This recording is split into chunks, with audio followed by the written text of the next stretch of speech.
morning with nature.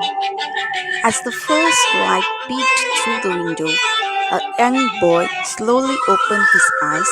He got up quietly and stepped outside into the awakening forest, where the world felt new and alive. The dewy grass tickled his bare feet, sparkling under the gentle morning light. The sunrise painted the sky in soft pink and orange, casting a warm glow known as the golden hour.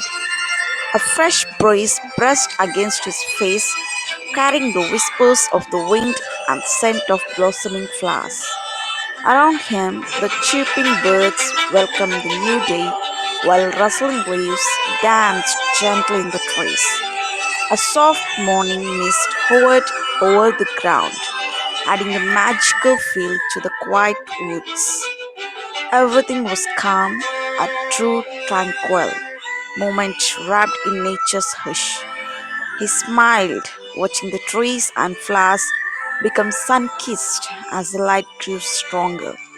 In that peaceful moment, he felt connected to the earth, as if nature had gently whispered, "Good morning."